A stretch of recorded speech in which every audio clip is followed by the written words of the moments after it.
I'm going to be really quick because it's a very short talk, but just like to acknowledge that I'm on Kaurna country and recognise Kaurna Nation as the traditional owners of this country, and recognise that recent native title determination that was, a partial reparation of the damage that's been done, I guess, by colonisation. This talk is actually a talk that's part of a project that's emerged from Ngarrindjeri Regional Authority's work with previously Doona, and you can see there's a number of people on this presentation, including Darryl Rigney, who's a Ngarrindjeri professor, Grant Rigney, who's a senior Ngarrindjeri man who works in water planning, and Lockie Sutherland from Doona, or now Dua. It's actually a project that's looking at how to engage with government, not how to engage with Indigenous people. So a lot of the work that's occurred in this context has been from the Indigenous perspective, looking at how does government try and manage lands and waters? How do you actually engage with that process? So it's actually looking the opposite way. It's looking at government and looking at science and trying to work out how to engage with those things. It's called Translating Ngarrindjeri Yannarumi into Water Resource Risk Assessment, and I'll just go down a little further to explain that. Just like to acknowledge that there are photographs of people who've passed in this presentation, so just be aware of that, and just a recognition of the Ngarrindjeri knowledge that's in this project.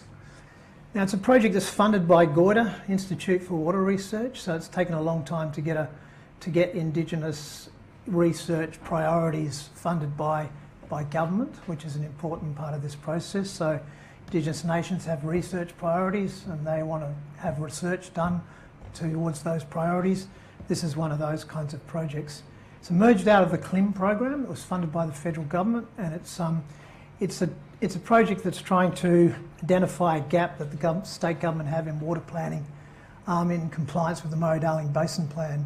So the state government have to comply with the Murray-Darling Basin Plan and show how the state's actually adequately addressing risks to Aboriginal cultural values. Now, that's seen by the government at the moment as a big gap in terms of how to understand how to do that. What our project's doing is looking at Ngarrindjeri risk assessment processes, how Ngarrindjeri people address engaging with colonisation in effect. What are the risk assessment processes that people have used over the last 150 years? How can you make that talk to non-Indigenous risk assessment processes, and where are the gaps? And then try to transform the existing risk assessment that the government have. Because if this existing risk assessment doesn't take into account Indigenous interests, then all of the conversations about justice doesn't really turn into much, because some of those core management protocols or tools that government use, risk assessment, don't speak to what Indigenous people, I guess, are looking to try to achieve. Now, this project's been developing over many years. These are two elders from the river, Colin Cook, who's passed away on the left, and Richard Hunter, sitting down next to what used to be Swan Reach Mission, looking out across a place now called Sugar Shack, which is now actually managed by the local Manam Aboriginal Community Organisation and Nation. Richard Hunter's daughter and daughters are involved in managing that country. It's been a long process to try to get a say over how to manage country and how to get the values of the local Indigenous people into that space, driven by those Indigenous leaders over a long period of time. These are three Ngarrindjeri leaders who've passed away as well, who've been key in this project. Uncle Tom Trevorrow on the left, Uncle Matt Rigney, Darryl Rigney and Grant's father, and Uncle George Trevorrow, all of whom were involved in trying to think about how to engage with colonisation as an Indigenous nation, and how did natural resource management, 4 minutes I've got? Okay. How does natural resource management as a contemporary form of, I guess, non-Indigenous governance of country affect Indigenous interests?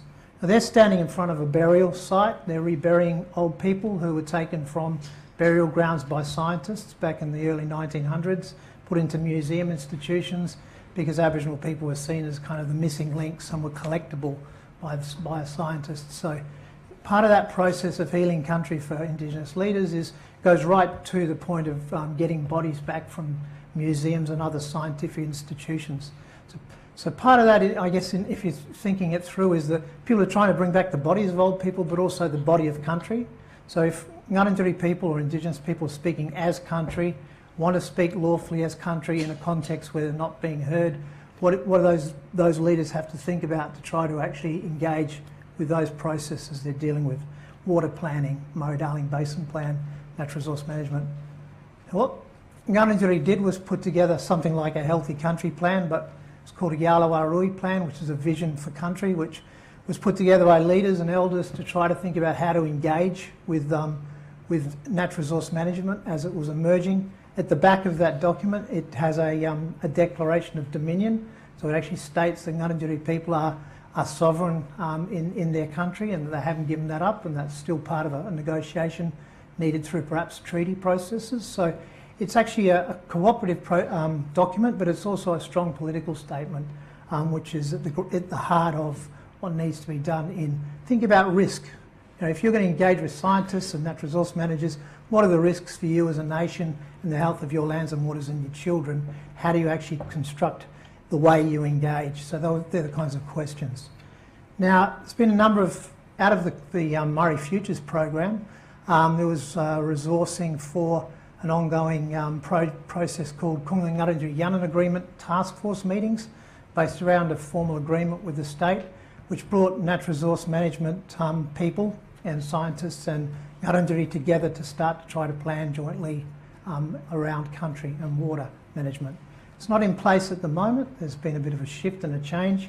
In a sense, the government is still, I guess, rethinking how they're engaging at the moment, but those agreements exist and sit there. The Ngarrindjeri Nation have put together some goals, which in terms of thinking about risk assessment, if a particular piece of legislation or a policy doesn't address and build on the health of the community, stronger culture, confident people, a creative economy, then it's a risk to the Ngarrindjeri Nation. So how do you actually start to look at changing those policies and legislation to align with these kinds of goals? Now, under the Murray Futures program, Ngarrindjeri are able to work on a process of thinking about how to bring Ngarrindjeri risk assessment, called Yannarumi, sitting down thinking about what's out of whack, what's the problem, how do you bring it back into line, and think about some of the key principles that Ngarrindjeri people over the years have always used to think about what's wrong in a particular place. So this complex but fairly quick, if you look at 1985, there's a date there, that was the listing of the Ramsar site below Lower Murray Coorong area. When that was listed, Ngarrindjeri weren't consulted, had no say over that listing. There were, locks, barrages, lands cleared, children were still being removed. A lot of damage to country and well-being. If you look at, say, 2011, when there's an agreement with the state in place and an engagement process, I guess Ngarrindjeri would assess the health of the Lower Lakes Murray Coorong area as being improved, but on the basis of relationships, Ngampi, ability to speak as country, strengthening of spirit and miwi, and a bit more respect to the fact the lands and waters are a living body and everything has to be looked after together. And it goes to that issue people were talking about dispositions.